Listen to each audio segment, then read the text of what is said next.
The following program is brought to you free of charge by the sponsorship of Novus Ordo Watch. See for yourself that the Church of the Second Vatican Council is not in fact the Catholic Church of the ages. Go to novusordowatch.org.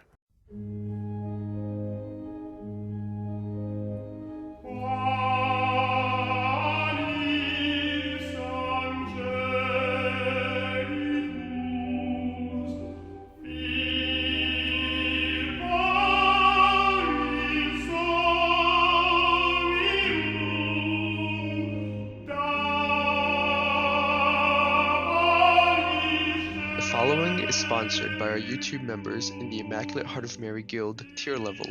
This program, along with all the rest, are made possible by our members like J. Luis and Michael J., who enable us to produce truly Catholic content, as well as supporting the clergy who are vital to our work. We sincerely thank them for their support and would like to ask you to please remember them in your prayers. Today's show topic is going to be something that we've wanted to talk about for some time, but just haven't had an opportunity to because it's something that we needed to get the right people for all together in the same room at the same time. True Restoration is underwritten by our namesake, True Restoration, with articles, books, and videos available at truerestoration.org. And while a portion of the operating costs of the network are underwritten by True Restoration, our particular show and our network is truly listener supported. We have annual radio subscriptions for the subscriber of every level available by clicking the donate button at truerestoration.org. Restoration radio programs, including this one, are available on restorationradionetwork.com and are syndicated on iTunes and Stitcher. You can follow the work of True Restoration on all social media channels, Facebook, Twitter, Flickr, LinkedIn, and Pinterest by following us using the social media buttons on truerestoration.org. Today, I have the pleasure of having people who are not just experts in relocation, meaning people who've had to do it themselves, but people who are also connected with Restoration Radio. I want to welcome Monica Wansbutter along with Nicholas Wansbutter. Hello. Hi, Stephen. And the esteemed Joshua Gunsher. How are you, Stephen? I'm well. I'm apparently the only non-lawyer today. Monica and I are holding down the mere lay people part of the show. Yeah. Although Monica helps me as a legal assistant, so even she has a bit of legal expertise. But I'm the one who's left out completely in the cold.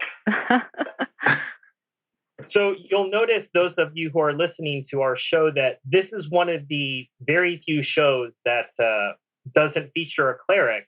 And Nicholas will be the first one to look back at the early days of Restoration Radio, where it was mostly lay people, and very rarely did we have the opportunity to have clerics on. And now it's mostly a clerical network with occasional shows, and this is one of them where the clergy are not on. There's a couple reasons for that. Number one, it's a Sunday. It's crazy to try to ask a priest to join you on a radio show on Sunday, especially if they have multiple masses to get to. But also because we wanted to make sure that the tone of today's show was not about a clerical command, demand, or request. This was something that we wanted to frame in the look and feel of lay people who are going out to breakfast after Mass and just sharing some ideas. And so we want to make sure we state at the beginning of the show that this is not anything other than our personal opinions. It is not teaching of the church. It is not the teachings of any particular priest, either priests who are guests on our network or other priests that we know. This is simply the opinion of lay people who've relocated. And to that point, everyone on today's show has relocated for the Mass. And that's why we feel that we have the authority to speak on this subject. But at that authority aside, it's simply our opinion. So I think, why don't we just start with that very raison d'etre? The idea of relocating for the Mass. I was at Mass today, and I found out from someone afterwards that they have been watching the live stream that St. Gertrude offers. They're from Canada, and they don't usually get to the Mass. and he had given the idea of a pilgrimage for your Easter duty. And I thought, what a terrible thing we've come to, that the idea that you'd have to make a pilgrimage in order to, attend Mass and receive communion for your Easter duty. We're a little bit spoiled in North America in terms of the number of Masses we have, but why is it, you think, that we don't, either as Canadians or as Americans or as Mexicans, we might as well count the entire North American continent, why do you think that we don't think about the Mass as the primary reason? People have no problem relocating for their job, but it becomes this big ordeal when it's relocating for the Mass.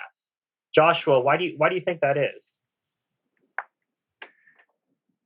Stephen, today we celebrated Holy Family Sunday, and I remember the description put to me one time to describe the Holy Family was that of an upside down pyramid, where you have the second person of the Blessed Trinity and the Mother of God made man in the charge of Saint Joseph, a saint, but a man.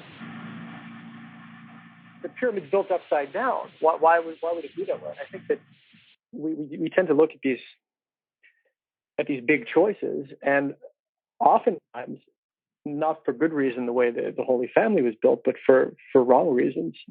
We've pyramids upside down. That I know for me, the idea of relocating was a difficult one. It's easy to be distracted when you realize that on a purely practical level, well, I know that the Mass is in this place or in that place, and I'd like to be there, but I don't know if I'll be able to find a job there, or I don't know anybody there, or I think it's really the problems that one perceives. And I choose the word perceive purposely. The perceived problems in a relocation. I don't think, a lot of times, I don't think it's a lack of zeal or a lack of desire on an individual's part or on the part of a family to move to where the sacraments are. I think most people want that. I think the reason that people have sought tradition was because they simply weren't being provided with the true faith wherever they might have been in the beginning. So I think it's easy to get caught up in the perceived difficulties, and it makes it a lot easier than not to move, not to relocate. And it gives the appearance that, well, people simply don't care about the Mass as much as they should, or they don't think the sacraments are as vital and important as they really are. In fairness to people who have dealt with it, I know you have, I know that Nicholas and Monica have, I know I have, and others who have. Sometimes it's just the practical difficulties that we let ourselves get mired in that make it difficult for us to make the transition. Yeah, I noticed that you mentioned the pyramid is upside down. I think me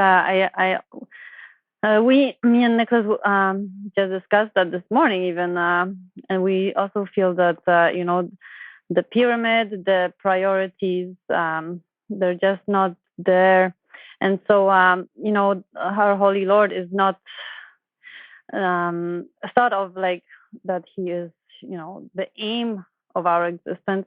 I think he's more in the shadows of, oh, well, I have to make a living. That's more important, and that's absolutely correct. It's vital, Saint Joseph has to provide for the family so that the mother can stay home. And those are serious issues that we absolutely have to address so that we can live. But we have to take on. We have to bring the luggage to God, and so that He can help us figure things out and put it into proper priority, proper order. So I think it's a lot of people don't take this practical step of actually really living your faith, putting it in putting it in front to God, saying, I have this problem here. I really want to be with you, Holy Lord, but how do I do it? It's impossible for me. I have all these obstacles. And I think that kind of practical action on the person's part is lacking. I'm learning this myself, and this is not, you have all these distractions in your life, and friends and family pulling this way, pulling you that way, phone calls, emails, but you have to kind of consult God, consult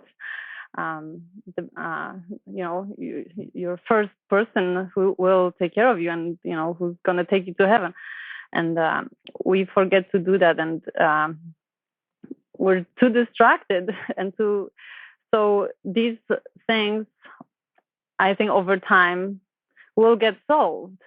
Holy God will, we have a whole host of heaven helping us, our guardian angels, from our favorite saints to, all the other heavenly saints, and plus the whole army of angels protecting us, watching over us, and giving us, hints.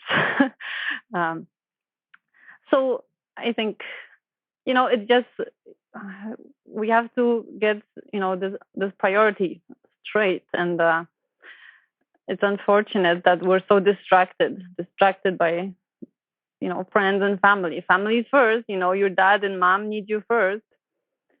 When in fact, as we grow up, we have our own families. We have to realize that, like, as a child, we want to become as independent as possible, as soon as possible. We don't care about our parents, or, we want to be doing our own thing. And as we kind of grow up, and we finally have our families, and we found our loved husband or wife, but we suddenly kind of go back to this, well, mommy, daddy, we have to be faithful to them. We have to go back and hold on tight to them as if they're our God, and they're we're just cling back to them without the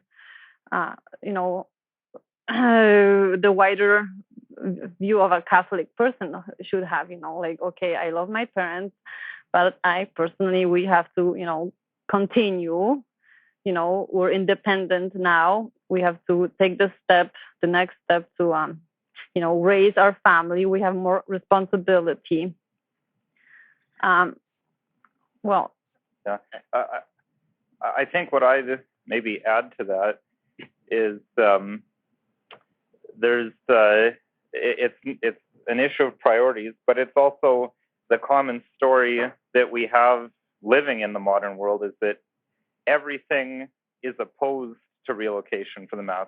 I mean, even if your family is traditional Catholic, if your family is traditional Catholic and you have no mass, obviously they didn't relocate for the mass. But in many or most cases, our families aren't traditional Catholics, and so they don't understand why we would move all the way across the country or to a different country or to a different city for the mass, which for them, if they're Novus Ordo, like, well, it's easily accessible. It's difficult for them to understand.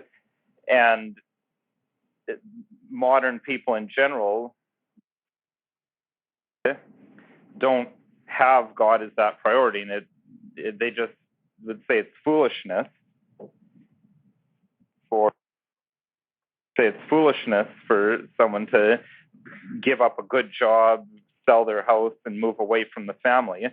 So there's also that you've got everything stacked against you, or many things stacked against you.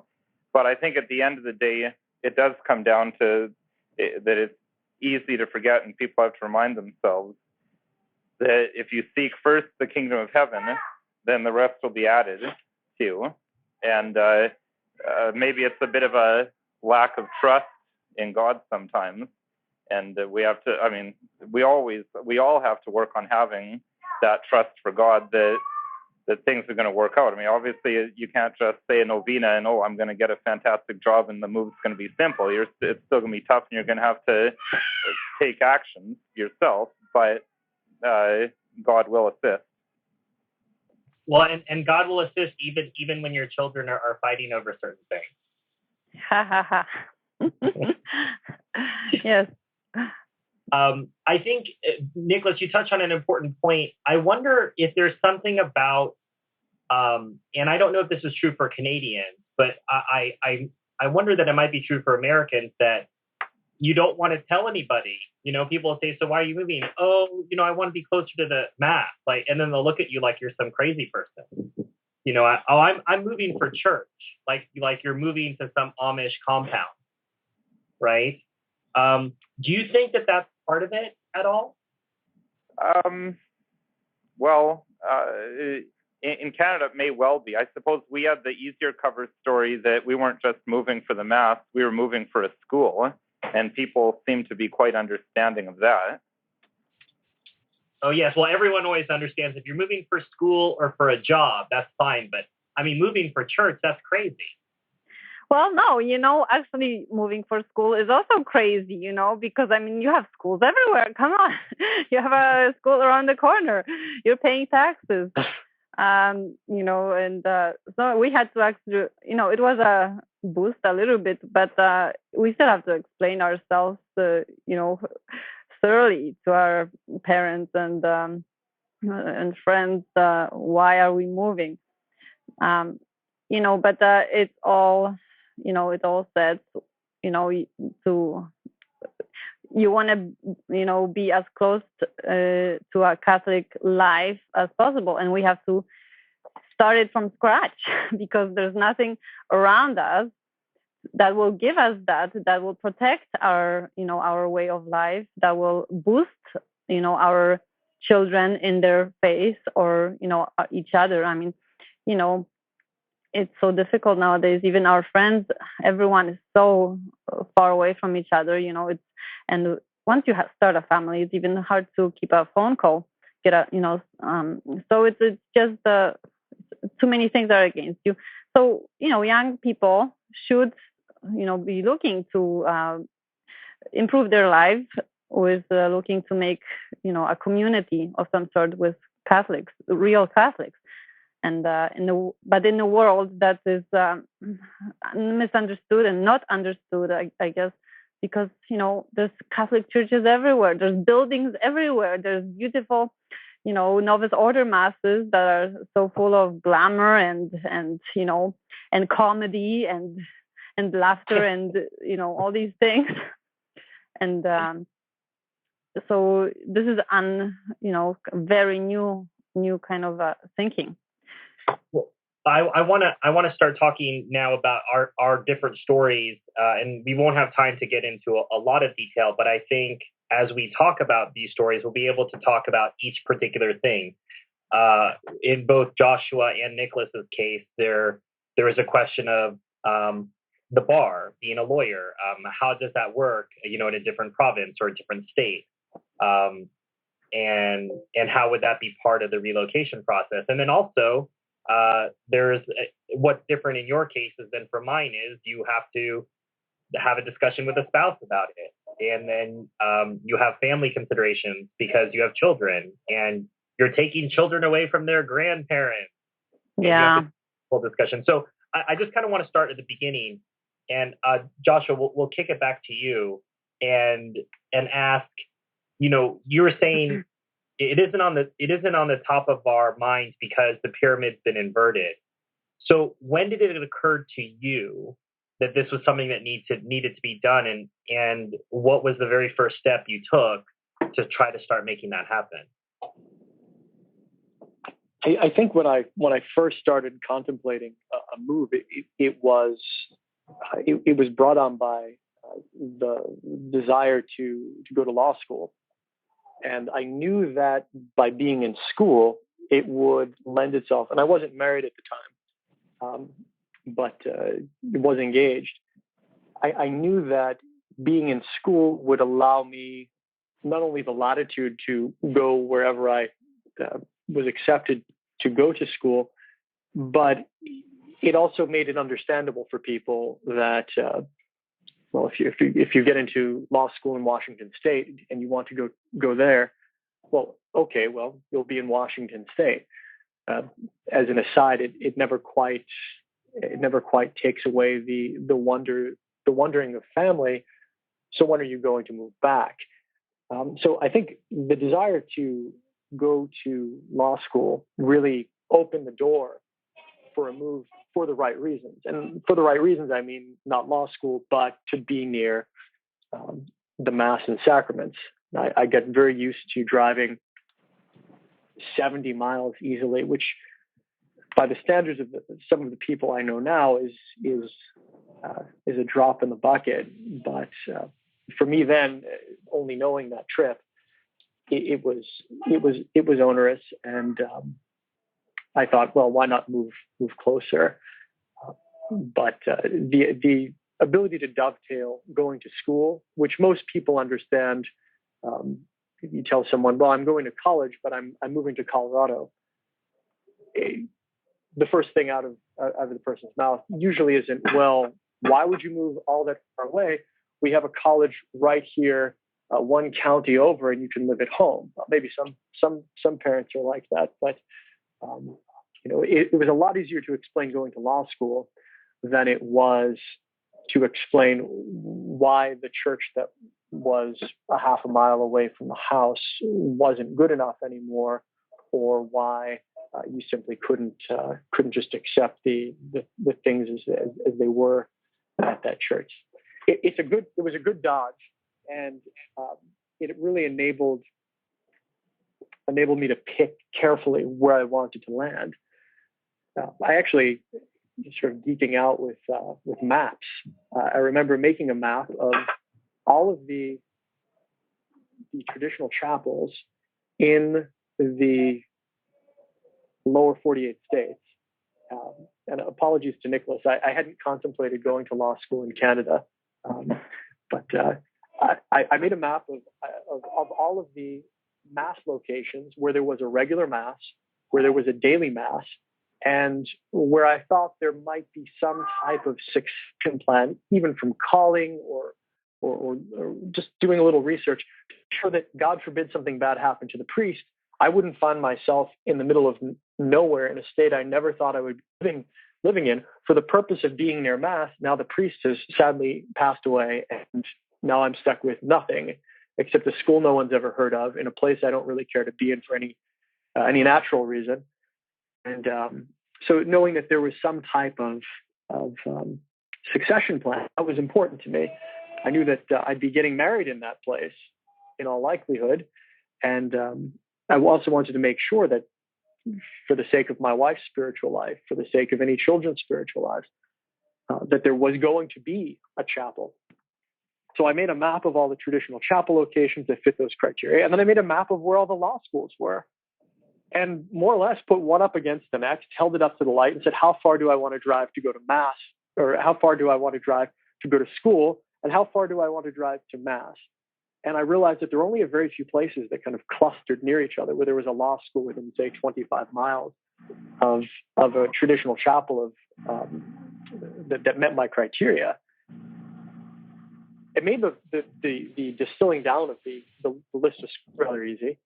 And then it was just simply a matter of applying. There was all of that praying during the time of taking the standardized tests. You have to take the LSAT to apply to law school, and then you have to be accepted.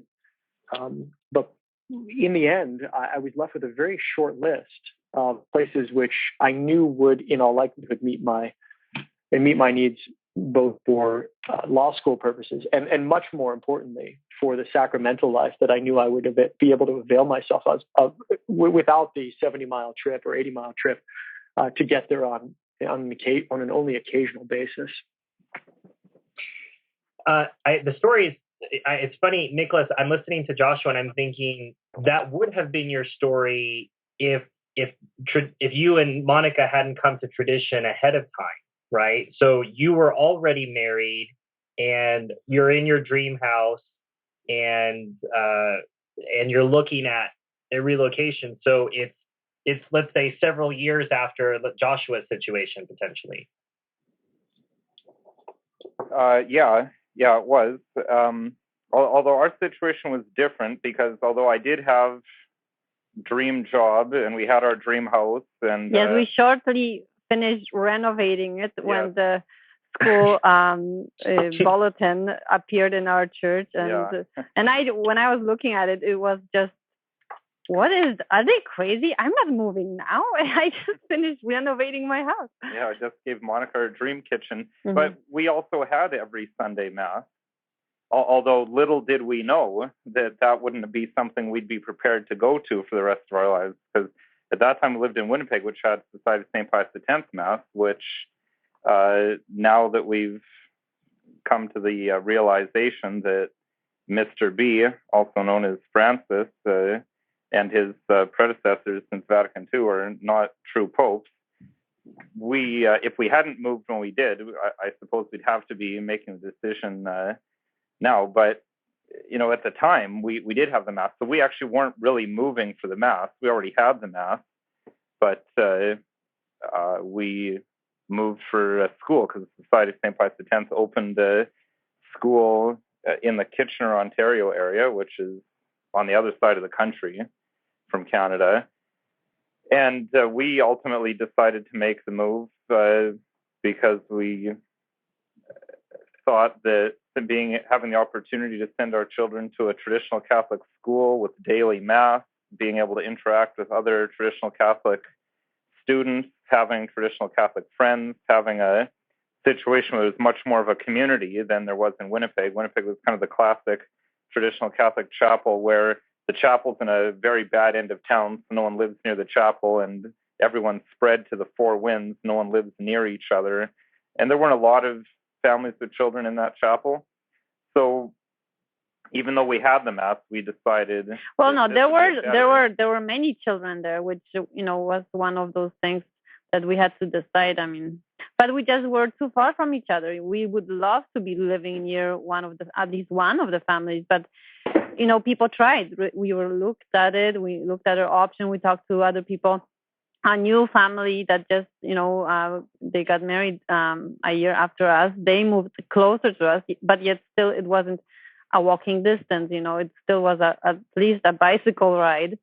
So it wasn't, ideal. But anyway, you had to consider that.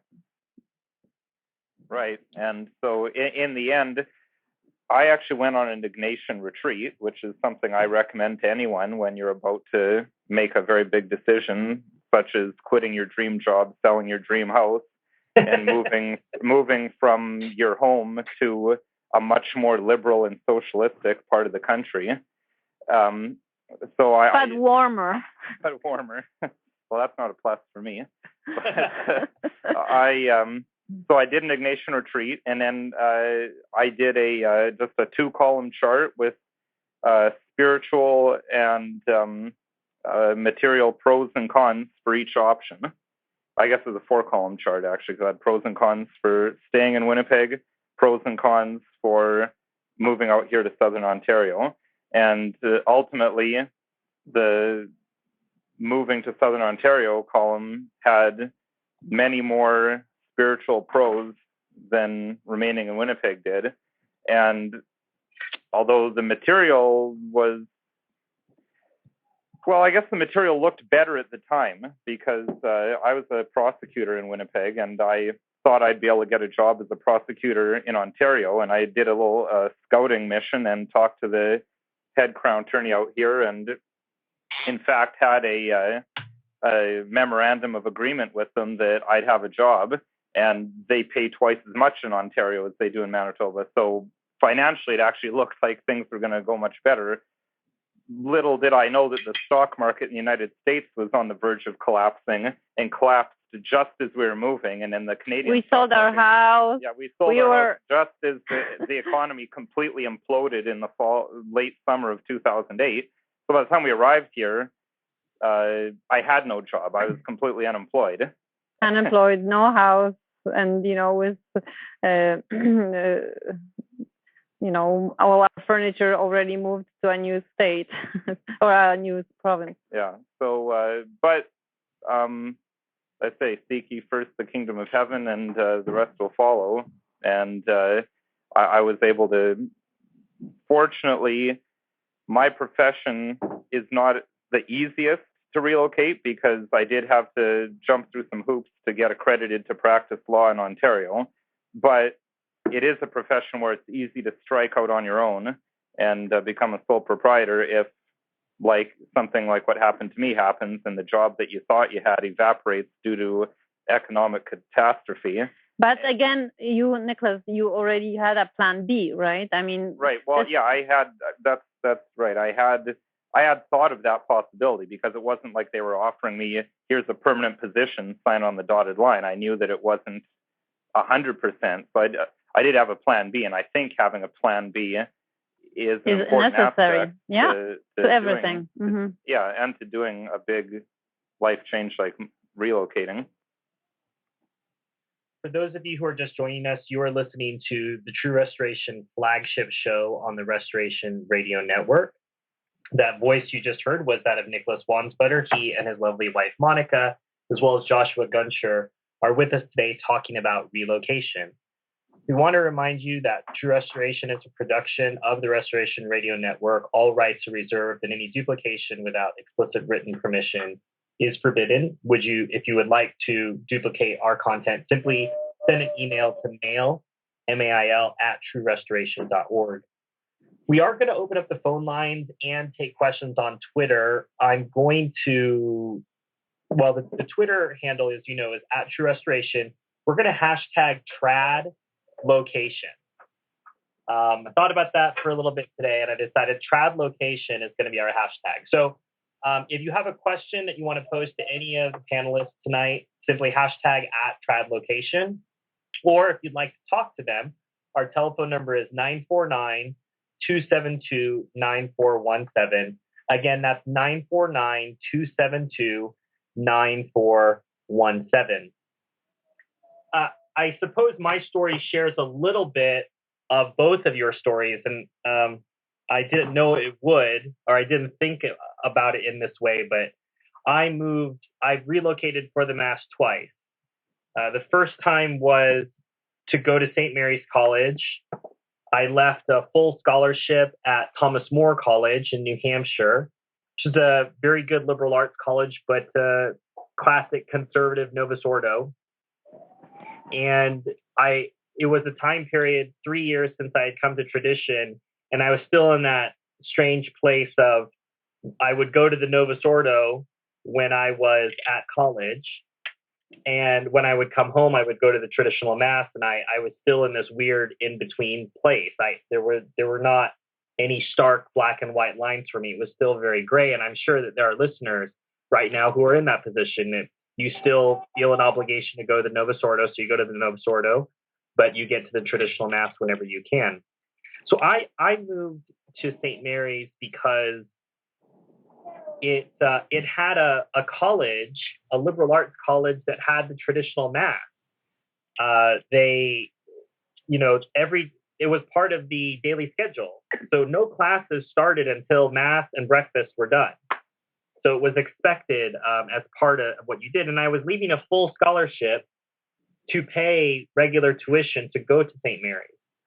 And this reason would repeat later on. And I have plenty of good things to say about St. Mary's. I have two sisters who live there. I know a lot of great people there, and it's a wonderful town in a lot of different ways. Obviously, speaking within the Society of St. Pius X Milia. So the impetus for me was I wanted to be at a college that was also Catholic. So I had a luxury that Joshua didn't. There wasn't a traditional Catholic law school potentially. So I could have not yet. Yeah, not yet. I could have my college and Mass too. So I went to St. Mary's College. I got my AA, and there's one thing I tell people is I just wish I had taken more advantage of the spiritual opportunities that were there. I'd gone to more Masses, spent more time in the chapel. I lived on the third floor, and I could just go downstairs and go to the chapel. And our Lord was not quite in the same building I was, but just a building over. And so it was a really wonderful time in my life, and I met some wonderful people. I ended up back in California attending an independent chapel, and again, was looking for something more. I had access to the Mass, not just Mass, but daily Mass. And that chapel that I was attending was a little bit different from Nicholas and Monica's. There were some people who lived nearby and that we had established friendships with. We had all previously attended the Pius X chapel up in Arcadia. And the decision for me to move was something I think was both the luxury of being an entrepreneur and of being single. And I wanted to be in a more Catholic community. I wanted to be around more Catholics. And so that, again, the impetus was to move to St. Mary's. I eventually moved on to Kansas City for business reasons. My business made more sense to be housed in Kansas City, which was a couple hours from St. Mary's. But I, in the early days, made an effort to try to get to St. Mary's every other weekend, that kind of thing, to be in that environment with those people. And as I say, I still enjoy visiting my sisters and the Catholics who live there. The issue was I was hoping to push my parents to go as well. If I was gone and two of my sisters were gone, then my parents would give up and say, okay, well, we have to go as well. And what was slightly different from Joshua and Nicholas's situation and Monica's is that my parents are also traditional Catholic, albeit they're not sedevacantists, but they did. There was an opportunity at one point where they bought a house, but they weren't able to sell their house in California. So they ended up having to sell the house that they bought in St. Mary's. And I always say that if our Lord had wanted it to come together, it would have. It didn't at that time. So for us, it was, if I went, I wanted to go for my own reasons, but I also hoped to inspire my parents to come along as well. And that's my sisters haven't quite given up. That's still in the works potentially to bring them out there. All 7, soon to be 8 grandchildren are out in St. Mary's, so that's a big pull for them. But I want to go on to the very next thing there. I said it was easier for me because I was an entrepreneur, but it wasn't easy. I had a tutoring practice, and a tutoring practice, like a barber shop or a travel agency, has a geographic footprint. People know you because of the goodwill you've generated in the area. If you move that practice somewhere else, you're going to have to start all over. You do have maybe some brand recognition, meaning you have a logo and a website, but you have to start all over with an entirely new group of people as far as your business goes. So I'm sure that was the case for Nicholas. It was the case for me. So I want to be clear. Are there any situations, types of jobs that we can say we totally understand that you may not be able to relocate? Or do we feel that the internet and the economy today, there's enough creative ways in which one can get a profession? Or I want to make sure that we're not thinking it's so easy, even though it wasn't easy for any of us, that the job part of it we're being very mindful of as we talk about it.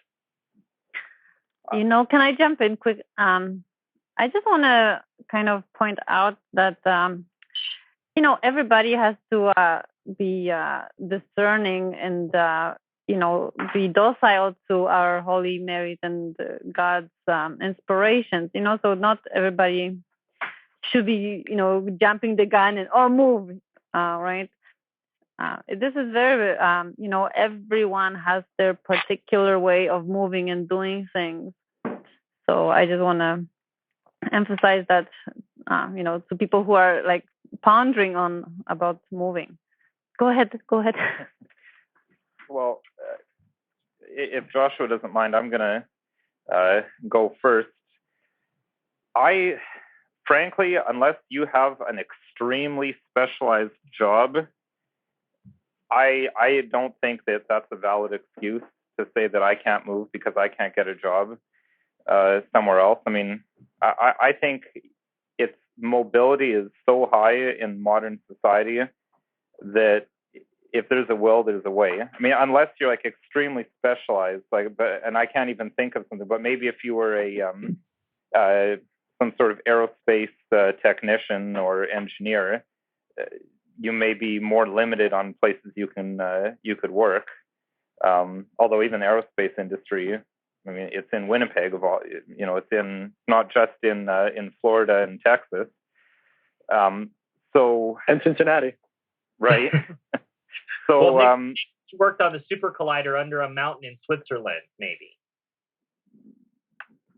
Perhaps, but as I say, barring something highly, highly specialized, it seems like there's a bit of everything everywhere nowadays. And if you're, and even then, you don't necessarily have to stay in your field.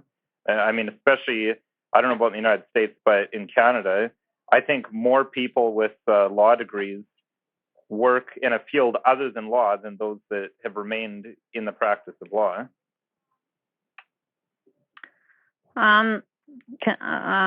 If I may, one thing kind of comes to my mind, though, is that I would like to, it's just maybe sometime we have to kind of see our options, but, we have to test our options a little bit too. And maybe there is a chance to make, a community around your area too, right?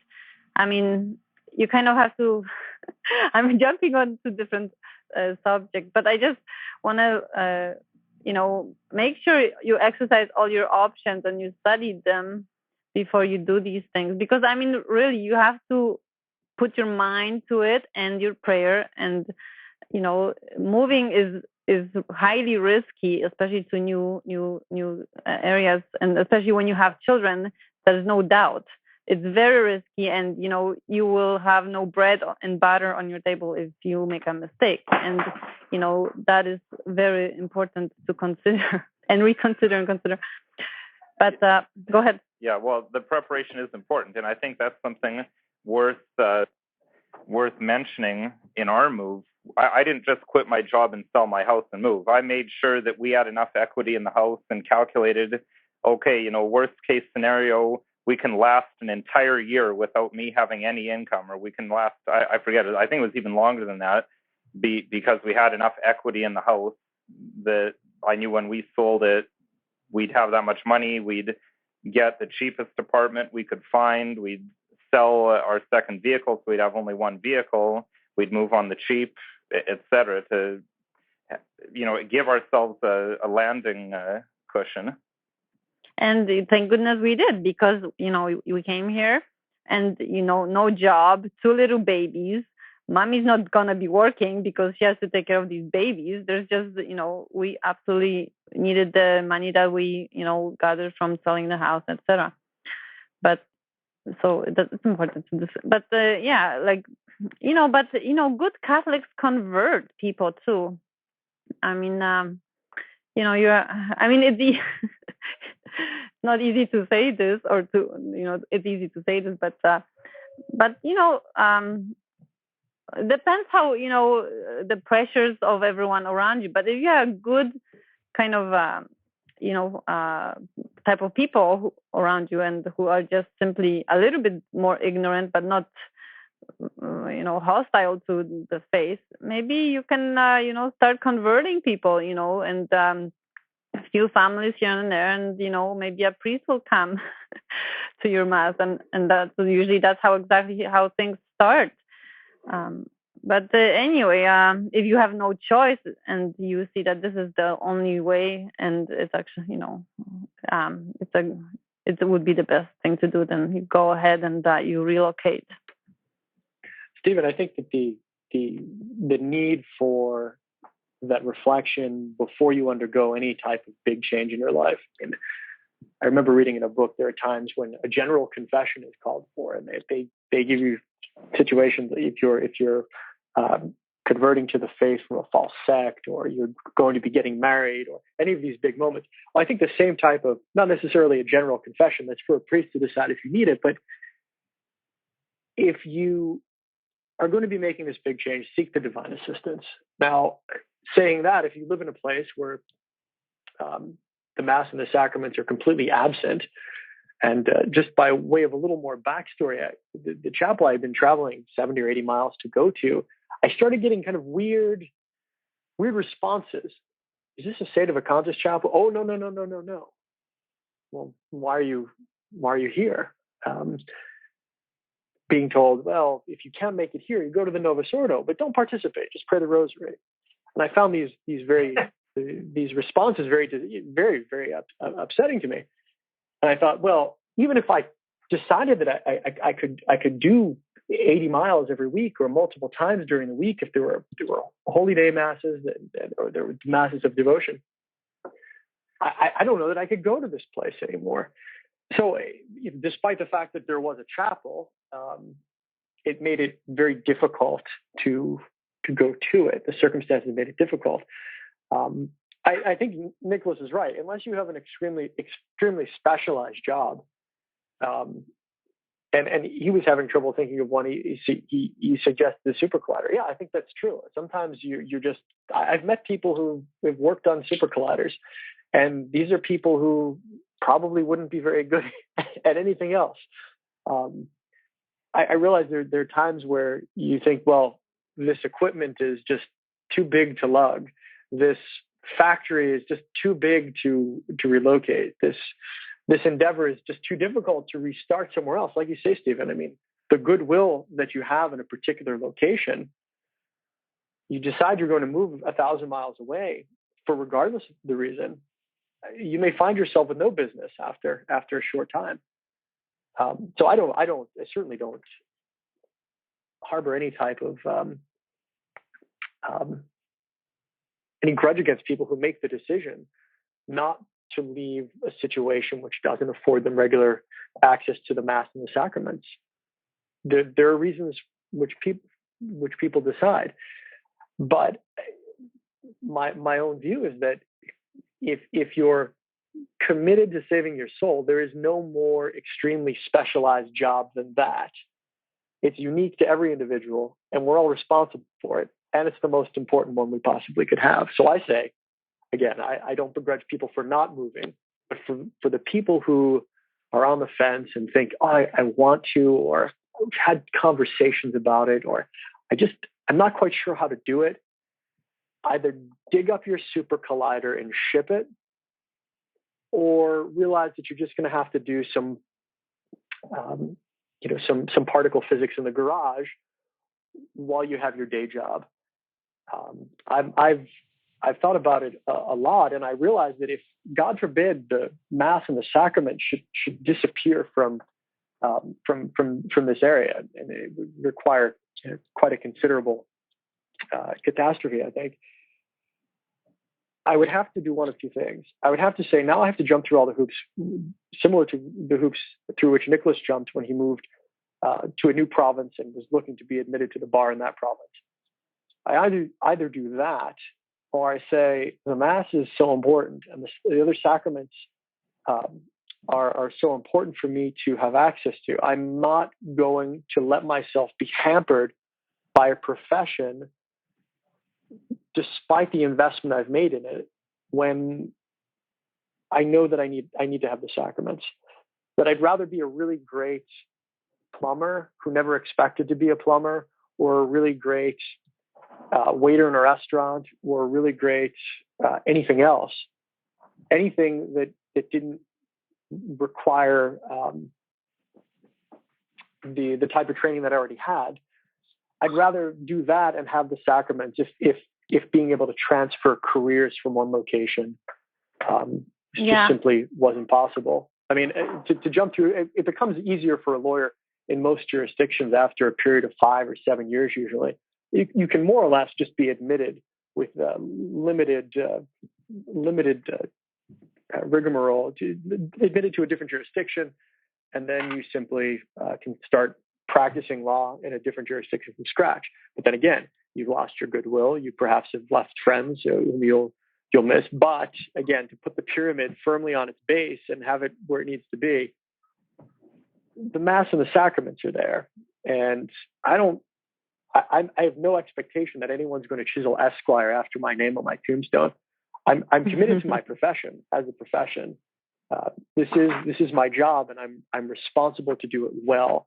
Not only to take care of my family, but to use the talents which God has given me as well as I possibly can. But if I had to be something else, and if I had to be it to be near the sacraments, give me my special little cap, give me my special little uniform, tell me I can only wear these types of pants to go to work, and I'll do it. And he will make you a tall Boca Frappuccino. With pleasure, Sure. knowing that I'll be able to get to Mass later in the day. As you both have been talking, I can't help but think about the legal term due diligence. And I wanted to talk about what's the due diligence that we need to do. So let's say we've made the decision, say, all right, I want to move for the sacrament. Joshua, you talked about creating a giant, spreadsheet based on the Mass. I'm sure you've come to realize now that, and you probably did at the time as well, that simply having Mass on Sunday isn't, how can we say, good enough. And part of that has been I've had the opportunity to probably go to Mass in 20 to 25 different places in the United States. And some are like St. Mary's, where there's 6 Masses on Sunday and they're all full. And others, there's 10 or 12 people there, and all of their money goes towards either flying or driving the priest in once a month or once every 2 weeks. So there's nothing being built there. All sort of a hamster wheel. They're just having enough to bring a priest in, but they're not growing the congregation, and they're not setting aside money for a chapel. So when we're talking about doing our due diligence for where we're going to move, what are some of the characteristics you're looking at, school, parish-wise, and in the clergy? I think, Joshua, you talked about contingency plans. What were your points of observation?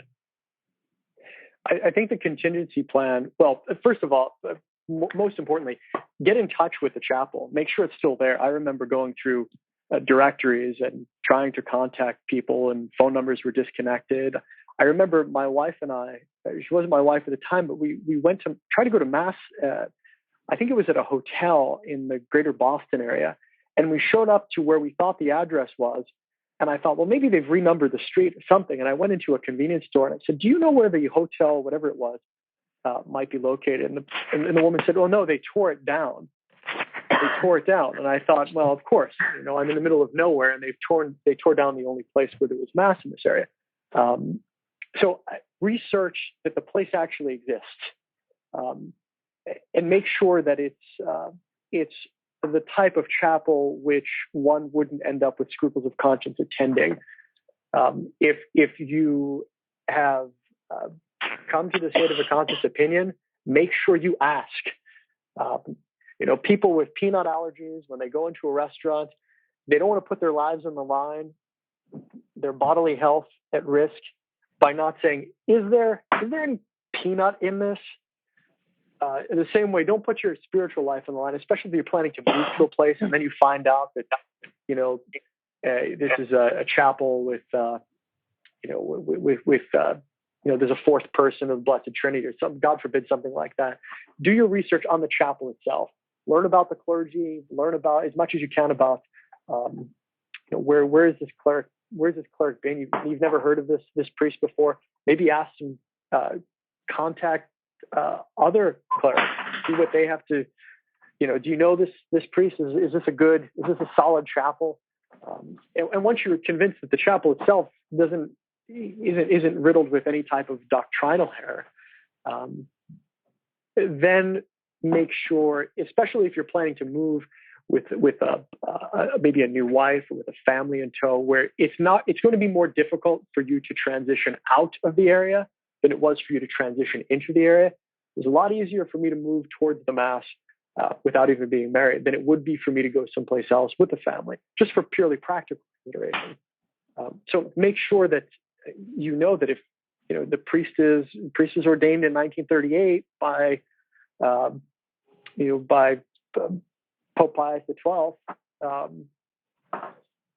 make sure that you you know that there might be a younger priest who works with the chapel, who, if something happens to the older priest gets sick, you're not suddenly bereft of the sacraments, and the whole reason for moving to that location is out the window.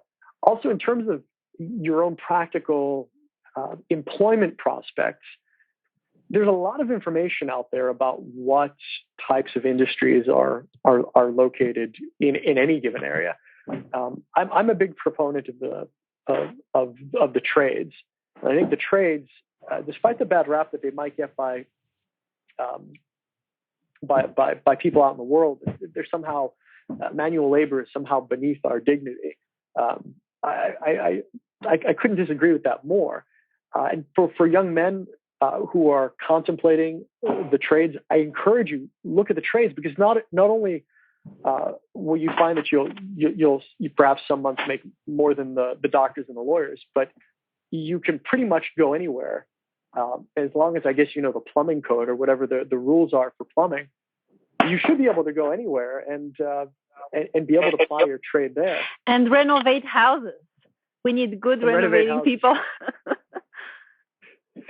So I think the hardest part of it all, in terms of the preparation, is actually making your goodbyes and telling people. You commit yourself to going by telling people, and whether it's parents or friends, even devout Catholic friends, and you may have come to the faith at the same time or because of each other.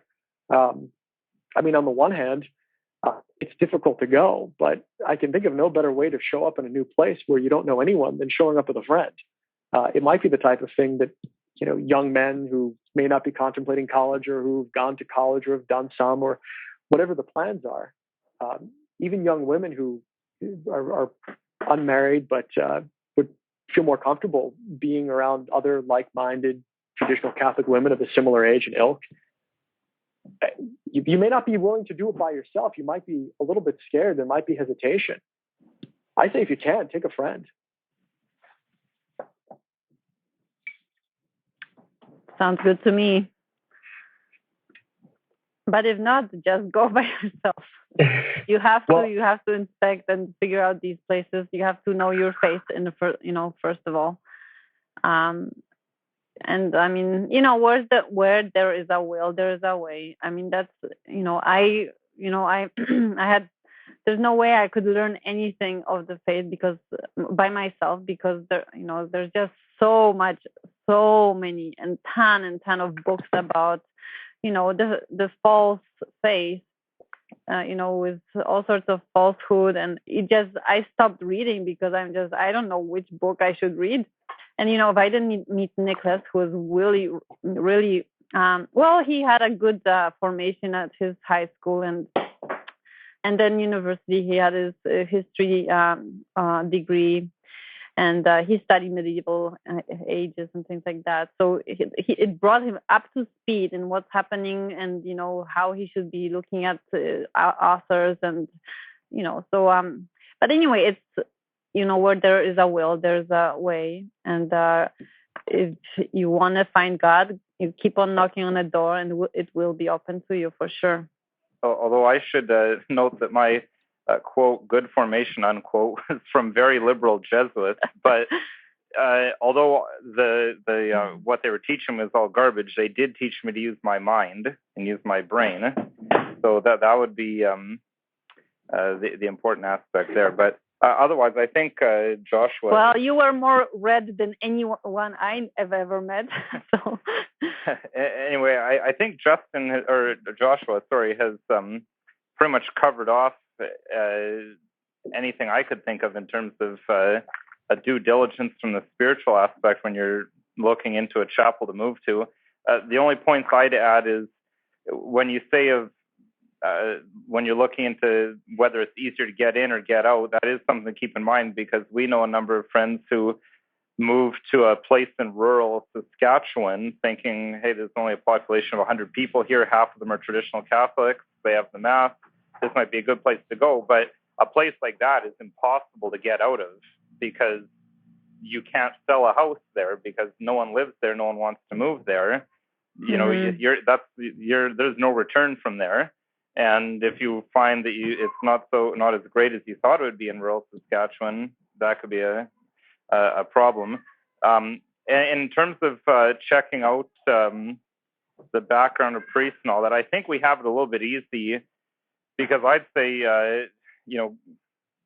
go with who you trust, and I'd say that you should trust the St. Gertrude the Great clergy and trust the CMRI clergy, and just look on their websites, which link to each other, and look at their mass locations. You know that those are going to be legitimate mass locations. And you may want to double check to make sure the mass times are up to date on the website, and the mass center itself is up to date. But in terms of a doctrinal perspective, I wouldn't necessarily recommend opening up Tradicio's mass catalog and start your search there. I'd say start your search on sggresources.org and cmri.org. Nicholas was making the angry red face just now as we were talking about Tradicio.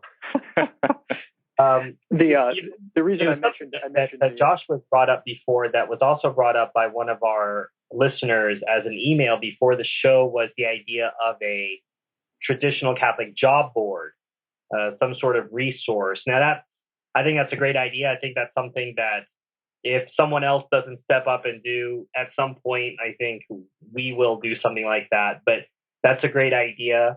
But as far as scouting, you could say scouting a place. You can ask the priest if there's a family who might be willing to host you if you and your wife come out for a weekend. Sort of like a come and see visit, where you can go to mass and you can meet some of the people in the parish and see the city and get a sense of, does this make sense? Not just because of the mass, but because I have the luxury of maybe picking between a few chapels. Nicholas mentioned the CMRI. Well, you're talking about masses in over 30 different states, and let's say a solid parish in at least 10 or 15 of those. And St. Gertrude's website also links to places in Colorado and New York. So once you have that, then you can start to bring in some other practical considerations. And again, I think this is something that people in the United States, they don't know how good they have it. I went to mass in England. In the entire country of England, there is mass once a month. There's a non-unicum mass, which is a mass not offered in union with a heretic, a known heretic. There's only mass once a month. And that's it. That's your only choice. So in the United States, you've got literally dozens of choices. So part of your due diligence then can be, once you realize you want to relocate, well, maybe I can move to this state because this puts me 2 states closer to some family, or some of you might say 2 states further away from your family. It just depends on the family, I guess. And have that be part of your considerations.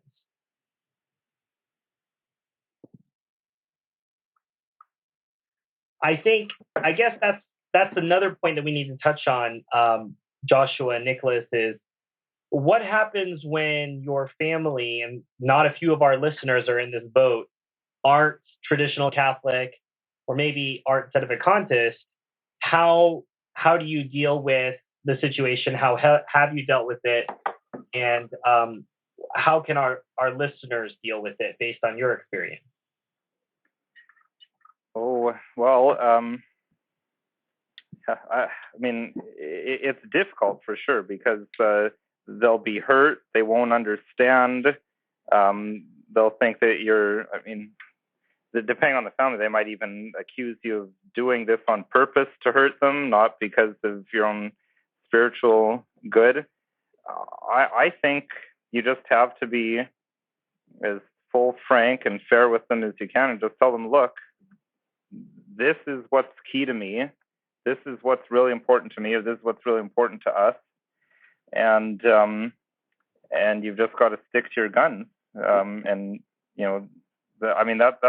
what we did. That's just sat down with the family, and they were not happy with it at all. But over time, they've I think, come to accept and even respect our decision. Some did, some did not. Some are still very bitter, and no communication, and blame and things like that. But in the end, I can't live their life. I have to live my life. I have, everyone, has their own, is responsible for their own soul. And so, God talks to all of us. So you're responsible for yours, and I'm responsible for mine. And, my, like a priest is not gonna, anyone who, somebody's not going to go to hell for you. You will go to hell for whatever actions you will do. You will go, so you really have to, be certain of what you're doing. And once you're certain, you have to follow through. And the rest doesn't matter. The rest doesn't matter. I mean, we try to keep good communication as much as possible, at least from our side. But in the end, it doesn't matter. God provides good friends for us. We're not lost, and we're not complete loners, and we have very full life, rich life, I should say. And God will not abandon us. And it's just too bad on the other side, that they don't recognize the obvious things.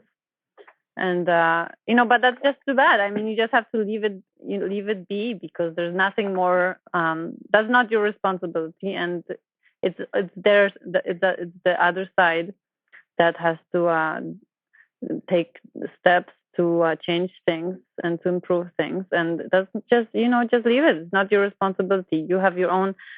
You have a ton of things on your mind. You have a ton of things to keep with. And that will be good enough. Stephen, just to put my 2 cents in here, I mean, there have been times where I've been terribly guilty of digging in my heels for what turned out to be unbelievably poor reasons. But to leave was a decision that I know I made and then discussed afterwards. I love my family dearly, and there are a lot of friends whose company I miss. But my advice is, if you decided you're going to move. It's a difficult thing to linger in a farewell, even if you're simply announcing that in 6 months' time you're going to move. It's always easier to simply make the decision, stand by the decision. And in the end, if people are going to begrudge you the decision to go near the sacraments, to move for a much higher reason, I think, than any type of professional pursuit, I say that's a hatred that I could probably deal with. Again, that goes back to what we started the show with. It's so strange. Almost nobody would question ever if you were moving for a job. You said, I've decided to take a new job. I'm going to go. Almost never are you going to hear someone say, well, I can't believe you would do that. But if you're going to tell them, I want more access to the traditional Latin Mass and the sacraments, if they, there's not that same receptivity. Now, there's a couple additional follow-ups here, because we've talked through the process. You explained the genesis of how it happened. You guys talked about how you made it happen. So now we're on the other side, and I want to go down 2 roads. One is for Joshua. Now that you're on the other side, what does that look like, especially as regards to school? And Nicholas and Monica, you got to the other side, and then you found out that you couldn't go there anymore either. So you might have asked our Lord, when are we gonna stop having to deal with this? So I'll have Monica and Nicholas go first, because you have an addendum to your story. You did relocate for the Mass and the school, and then you're not going to the school anymore. Yep. Well, sometimes I say God pulled a bit of a bait and switch on us, but I think he used the the Society of St. Pius X school is bait to get us to move to where we are, because now we're close to the only non-unicum mass in all of Canada that I'm aware of. So yeah. And so, we came here for the school, and now we're not using the school, and it's hard. Our lives are gonna be full of, God always asks of some kind of sacrifice. I mean, if not penance or fasting, or some other, denial, self-denial. Our lives are full of crosses, and we have to recognize them and just offer it up. It's a beautiful thing. It's rich. It enriches. It gives you so many more graces. You learn so much, and you become such a real person. Nothing really. You become stronger. Things won't shake you as easily as before, and so you understand. These crosses are just fine. Just offer it up, and God will give you more graces from it, and save sinners. And so right now our cross is we're not using the school. It's I have to do not only homeschool, but answer the phone calls for Nicholas, and cook special meals. We have all sorts of dietary requirements, and I have to research so much more about health and what works, what doesn't, and I don't have that much time. So, but I get to learn, But I'm fortunately I made the right decision in my education. I got a degree in science and biochemistry. Anyway, but point is that it really opened my eyes to how things work, what is how all this stuff works, and this I'm using right now. I'm using the moment I go on internet, I look at what this doctor or that doctor says. I get what if this is real, this is believable, or that is not believable, and I don't have time. I have to just okay, that makes sense. I'm going to use it. I'm going to start making my own fermented sauerkraut. Or I'm going to make my own kefir, or I'm going to make my own lard now. I have to have these information right here, right there, and I don't have time for more. Anyway, so doing all that is big challenge, big cross. But you have to be prepared for it. And offer it up and be on your toes. It's fantastic. I mean, goodness, if I didn't have this motivation, what would I be doing nowadays? Watching TV all the time, going to these same, places, the same kind of, just wasting life. This way, I'm using my head, I'm using the energy I have right now. Even if it is a big cross, but I talked to my girlfriend, she too, having is taking the challenge to look into health, and we discuss things. We're so happy with even though it's so hard, we have babies and everything like that, but it's really fun.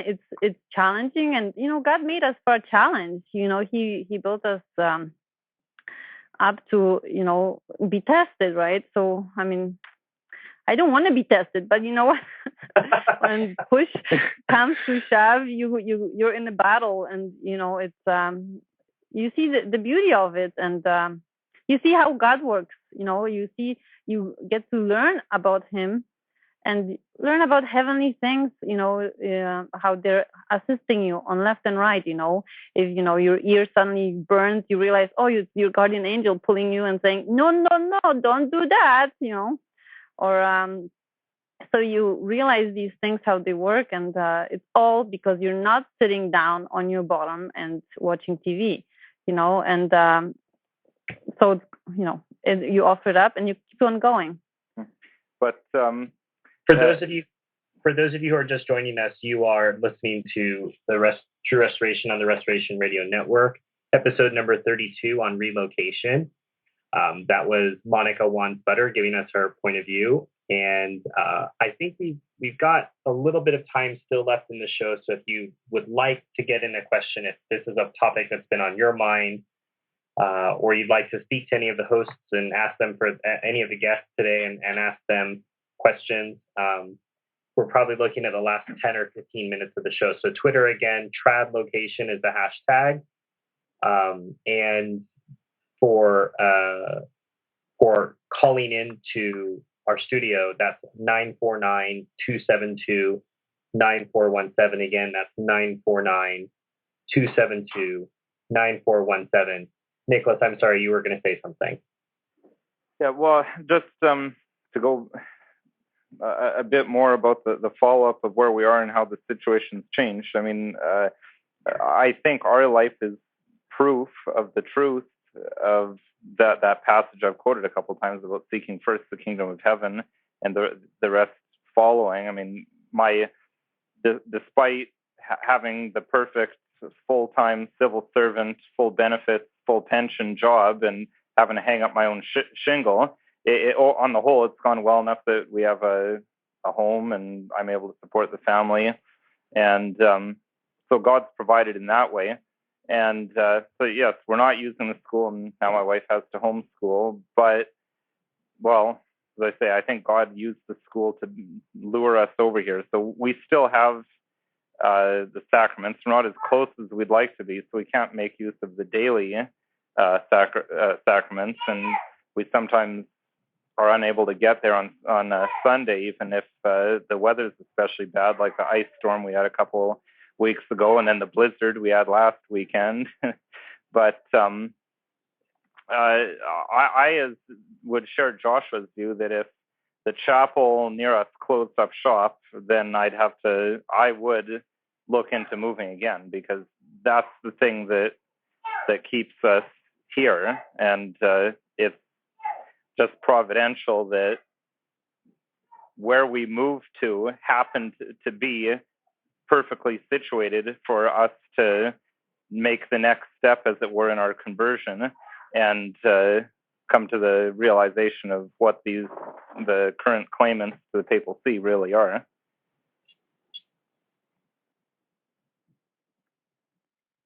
Now, Stephen, you had asked about what it's like on this side of.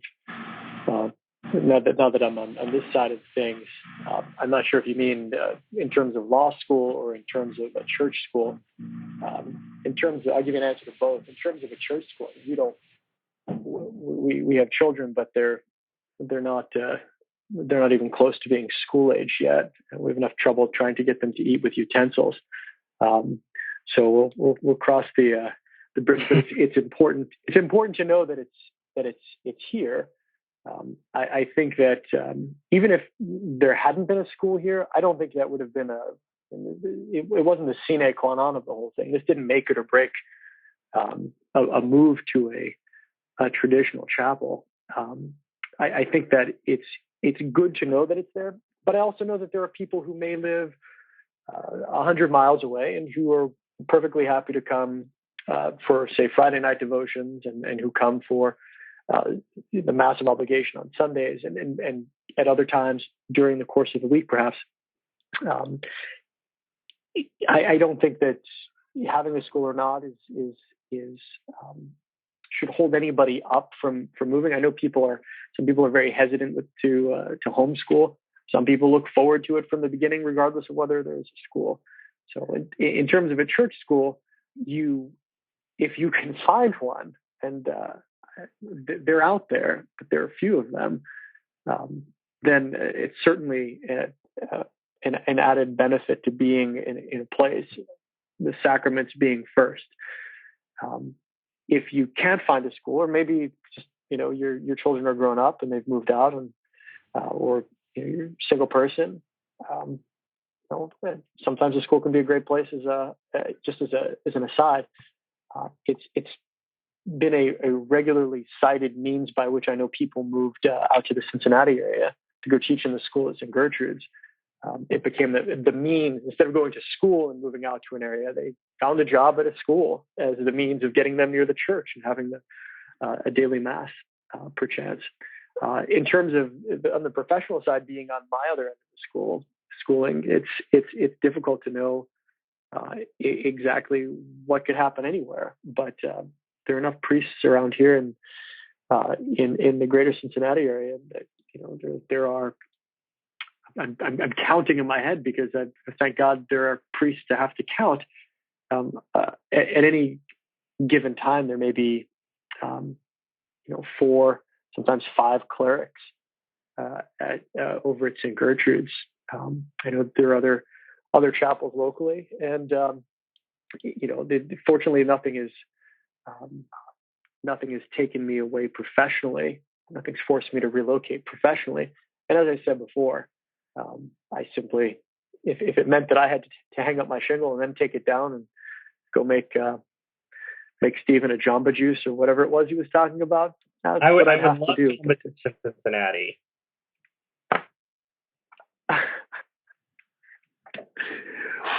Well, I'll for those of you who have no idea what we're talking about, it's where you get to pay $8 for a bunch of crushed fruit and vegetables.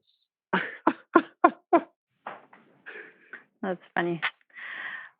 Well, anyway, the point is that life is a cross, and even if we have to be poor, we learn to be humble all the time.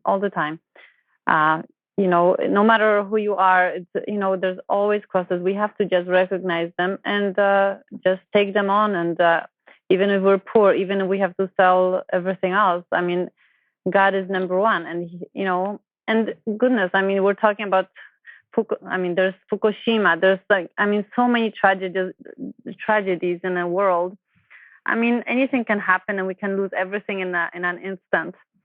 So just sacrificing a little bit, sacrificing for God in the whole scheme of things is nothing, because in the end you have heaven. We have to look at these extremes and always focus ourselves to these extremes. What do we gain in the end? In the end, we gain heaven. It's all worth it. I think that's really important, Monica. And part of that for me, I'm not married and I don't have children, but I've been in education for the last 10 years. I've taught both in Catholic private Novus Ordo schools, at public schools, at private non-affiliated, non-religious schools. And I think part of, you talked about Nicholas having a good education, that was something that was a big deal to my parents as well. And I think for a long time, I let that be a big objection in my mind. And, I always thought, well, you have to have a good education. And even if you have to expose the children a little bit to the world, it's fine. And I just have to tell parents out there, if you're sending your children to public school, you are kidding yourself. You either have no idea about what's actually going on in the public schools, or you've just decided that it's not that important to you. But nothing is more important than your children's soul. I don't care what college you think they're going to get into or how good of an education you think they're going to have. No education is worth your soul. No. Because just look at these mad scientists running around nowadays. Just look on internet what they are creating nowadays. It's crazy. It's just unbelievable. Yes, and so I would argue, if your local parish school isn't offering AP classes, that's okay.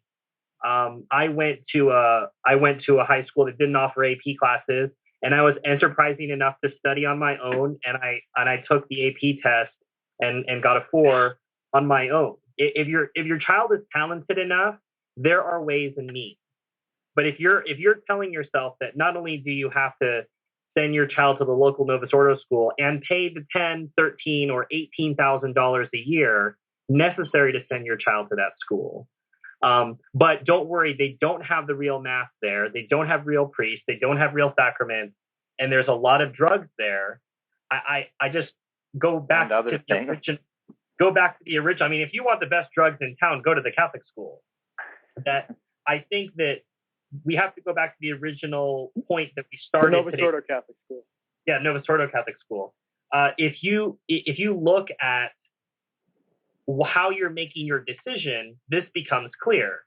If your decision is, I want to be near the sacrament, then everything else comes below that. your job, and as a single person, I've had a little bit more flexibility than Monica and Nicholas and Joshua and his wife because I have had an opportunity to live in places that I love personally. And that's something we haven't even talked about here. And I think it's important. Nicholas pointed out he prefers colder weather. If it was so, you'd find him up in the Yukon territory. And I prefer less socialism and less government intrusion into my personal life. Right, and yet he lives in Canada. And Ontario specifically. It's not as bad out west where we used to be. One of the winter homes of the New World Order. And then Joshua has family and friends out on the East Coast. So if we had it based on our human desires, we wouldn't in any way necessarily choose. Nicholas has no geographic or personal love for the region that he's in. Joshua doesn't have any family in the Ohio area. They're not making choices based on things that make sense, right? It makes sense to choose a place based on the weather, on how, sports teams or food or how the city's set up. Those make sense, but they make sense for the world. For us as Catholics, what has to make sense is, do I have access to the sacrament? Because the question will be, and this was another question put to us by one of our readers before the show, if I have the means to relocate and I don't, is that a sin? And we talked about it pre-pod.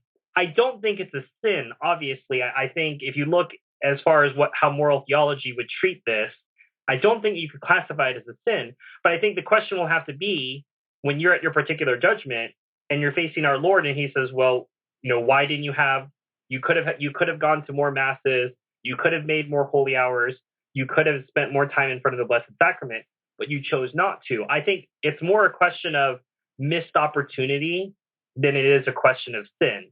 And so when you're weighing those things, yes, when you make your chart that Nicholas made, that Joshua made, that has your pros and your cons, you may find that the city you want to go to that has the Latin Mass doesn't have your favorite baseball team. It doesn't have your favorite Chinese restaurant, or in Nicholas's case, your favorite hockey team. Or shopping center. Or your favorite, Monica, maybe her favorite organic farmer's market. That's right. You're just going to have to deal with it because none of those things matter more than the sacrament.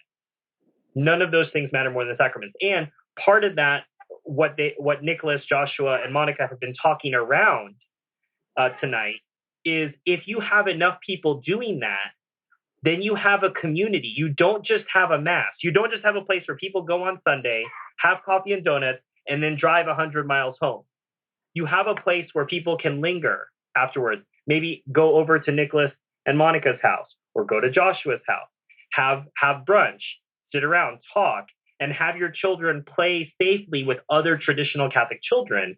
You're not going to get that if you're thinking that you're going to be the leaven in the loaf and you're going to be the conservative Novus Ordo and you're going to change your parish, because that's not going to happen. Or if you're waiting for a sign from God, maybe the show is the sign. You're listening to the show and you're listening to these people. Absolutely. Mm-hmm. And I want to challenge you with that quote of St. Augustine in the Confessions. He says, "Si ici et iste cordon ego." He says, if these people can do this, and he's thinking about the lives of the saints, why can't I? Joshua, Monica, Nicholas, they're not any better or more able or more called to holiness than you are, but they managed to do it. So the question has to be, if they can do it, why can't you do it? And that goes back to what Monica, Joshua, and Nicholas have been saying all along, is you have to pray about it, right? You have to ask our Lord, if you want me to do this, how am I going to do it? Is it right? And if you have the opportunity to take a Ignatian retreat, that would be great. Obviously, don't go to a Tunicu Mass to take the Ignatian retreat, but you have to make that front and center. And I think if you do, this whole process becomes a heck of a lot easier. And Stephen, I would just emphasize again when you're saying, well, if these people can do it, I can do it. I mean, we did it in the absolute, well, maybe not the worst possible. I mean, this isn't Zimbabwe, but in terms of the United States and Canada in the last 50 years, we probably made our move in the worst economic conditions of that time period, and we still pulled it off. Thanks We're in large still part trying to the help of pulling God. it off, but it's okay. It's But, we still have bread and butter on the table. That's why I say if we were able to do it under completely adverse circumstances, then I think it's completely doable by almost anyone. I mean it's difficult. Certainly, it's not to be taken lightly, but it certainly is doable. I mean, And I like just point is to know your faith, live in virtue. Don't do things over your abilities, but just take your time, and God will help you, right, step by step, and He will be right with you. And I think one other thing I'd point out is, I mean, the U.S. is this way as well, but certainly Canada is a country of immigrants, and Monica's family defected from communist Poland in the 1980s. So maybe for us it's not as strange to uproot, but I think that's something else to keep in mind is people have been doing this as long as there have been people on the earth relocating. Maybe not, I think it's a pretty unique circumstance we're in today where someone would have to relocate for the sacraments, but it's something that people have done in much more difficult circumstances than we have. I mean, if you're listening from the United States or Canada, you're more than likely going to be able to stay in your home country. You don't have to move across the ocean. Or speak your language. Right. You don't have to move to a country where you don't speak the language.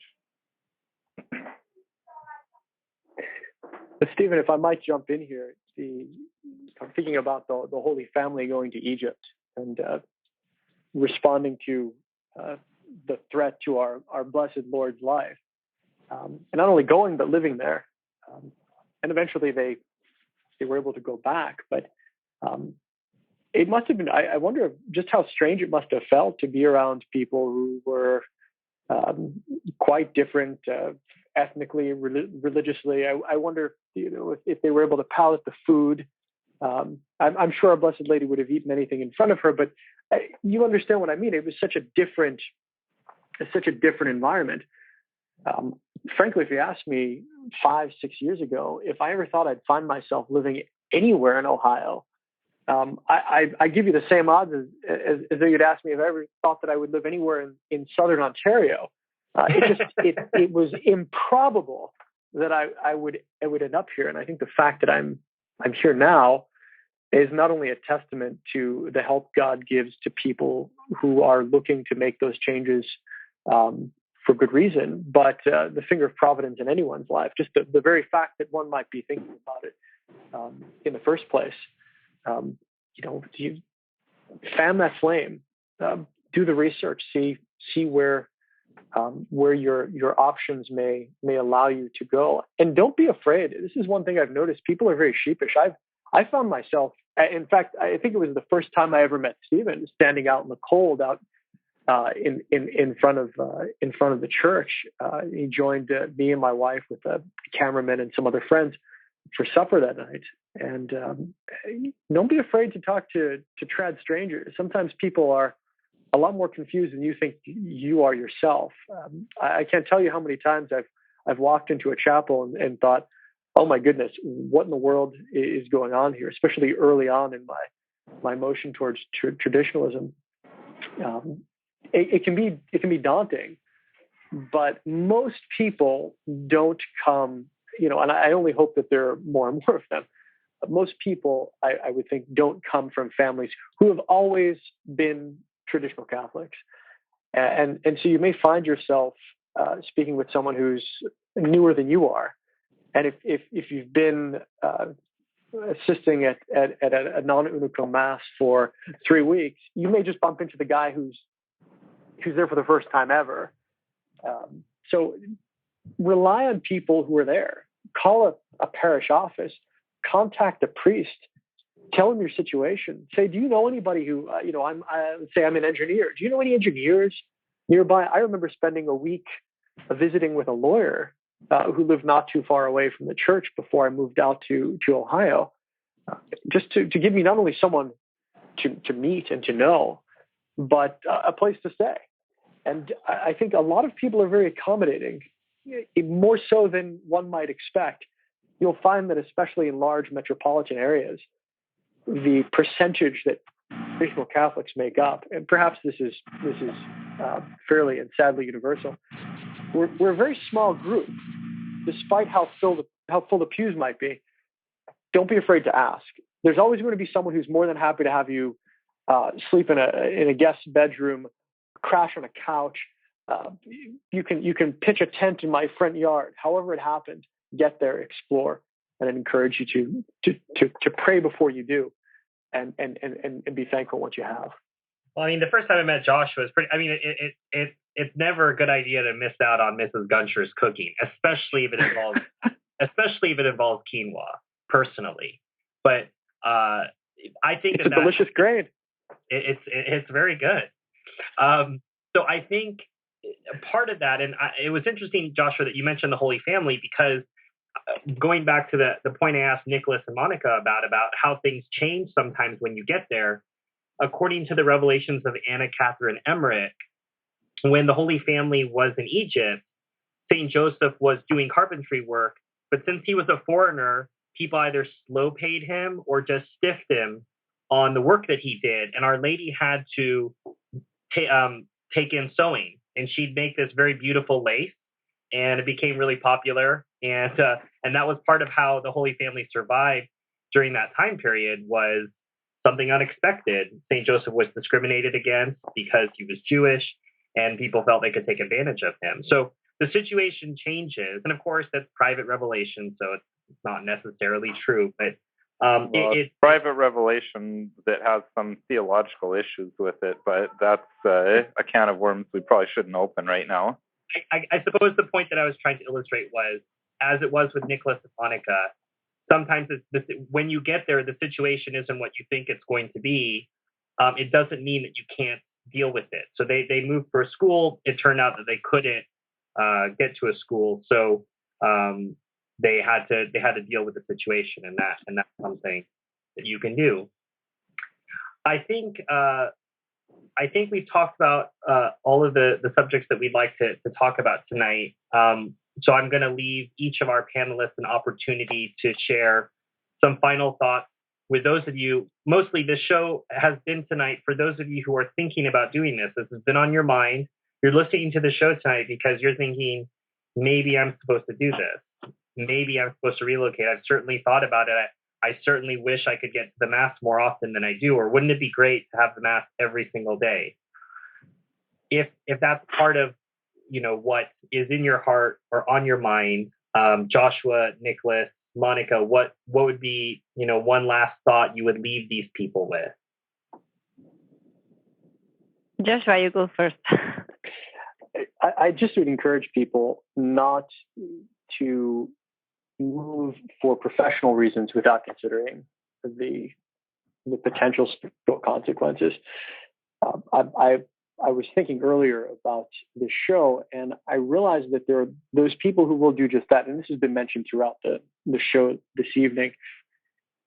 If you move for professional reasons without considering what your spiritual fate is going to be, wherever it is you're moving to, you may find that you're not only bereft of the sacraments, but now you're exposed to temptations which might have been against which you might have been strengthened had you been around the sacraments. And I wonder if there aren't people who at that point are willing to hold their noses and go to an uniform Mass or find themselves at a society chapel or even at an indult Mass. And as a result, their geography is the phrase I've heard a cleric use. Geography dictates the person's theology. And so if you may end up getting the job you want, but you end up compromising your faith along the way is really the cost of the relocation. Just think about what is important first. I realize we all need our money to survive. We all need the necessary things of life. And especially if we're married people, we're responsible. The married men are responsible for providing these things. There is no worse situation to be in than finding yourself in a place where you have neither sacrament nor a job. But there are very few places, I imagine, where there is a regular mass, regular access to the sacraments, where you couldn't find some job. And especially for single people, you may have gotten used to a particular standard of living. You may like to spend money on things. At the end of the day, whether it's the education you have, or the car you drive, or the fancy phone, or anything else, the job that you've gotten, those are things which will disappear. And while we could be judged on how poorly we did the jobs which were entrusted to us by Almighty God to use the skills He gave us, we will certainly be accountable for avoiding the helps to our salvation which He provides us. Sadly, not everywhere, but definitely in places which one should consider moving. Nicholas? I don't think I have a lot to add. I would say that if after listening to this show you're giving more thought about moving and you want more detail than what we've been able to provide in this little better than hour and a half, feel free to contact us. The Restoration Radio is on pretty much every social media outlet there is. So just send us a message, and I'm more than happy to respond and correspond by email when I'm able to. And I think I would also just follow up a little bit on what Joshua said about, how we're going to be judged with what we did with our life and whether we've missed opportunities. I think, especially as parents, you have to consider relocating for the sacraments even more carefully and much more seriously than a single person would. On the one hand, it might be easier for a single person to move, but on the other hand, as a married person, you're not just responsible for your own soul anymore. You're responsible to a certain extent. I mean, they still have free will when they reach a certain age, but you're responsible for the formation of your children. And you have to think about how strongly are they going to hold the traditional Catholic faith if they haven't had the traditional Latin Mass every Sunday. And I always go back to Exodus chapter 20, verse 5 is kind of my guiding section, my motto, I suppose, as it were, as a parent. And something to keep in mind is it says there, I am the Lord thy God, mighty, jealous, visiting the iniquity of the fathers upon the children unto the third and fourth generation of them that hate me. So you're not just responsible for your own children, but in a way, you're also responsible for your family up to the third and fourth generation. So put yourself in the best possible circumstances to succeed. It would be my recommendation. And the best circumstances to succeed are almost always going to be with more access to the sacraments rather than less. Although, of course, you can get to heaven without the Mass. You can't get to heaven without the sacrament of baptism, but I suppose you can get to heaven without the other sacraments. You can't get there without the faith, but the sacraments were given to us for a reason. Monica, what are your closing thoughts? You guys have such fantastic way of saying things. I cannot add anything more to it. That's fabulous. God bless you. I'm also having a hard time following up Joshua and Nicholas, but I'll leave with three different quotes. The first one is, "The restoration will not be televised." If you want to restore Christianity, the best thing that you can do is to do it within your life, and part of that is what we've been talking about today. The second is from Gandalf.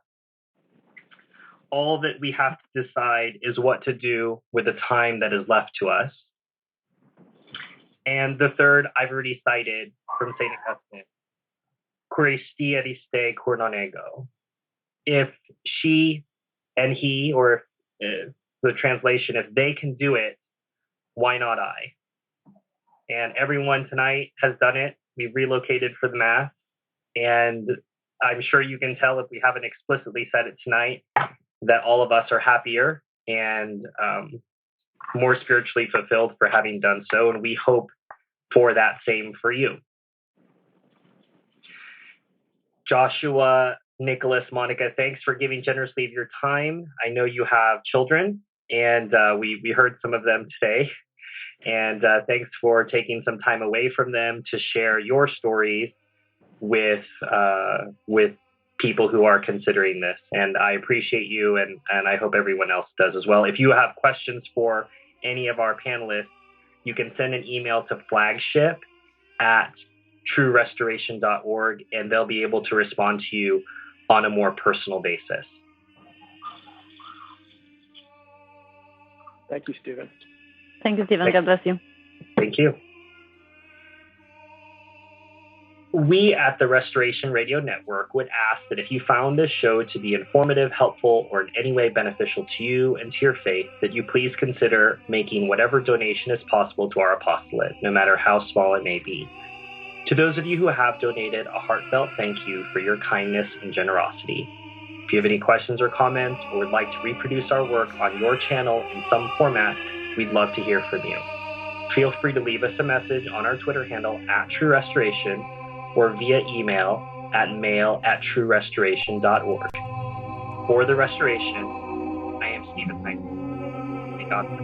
This program was brought to you free of charge by the sponsorship of Novus Ordo Watch. See for yourself that the Church of the Second Vatican Council is not in fact the Catholic Church of the ages. Go to novusordowatch.org.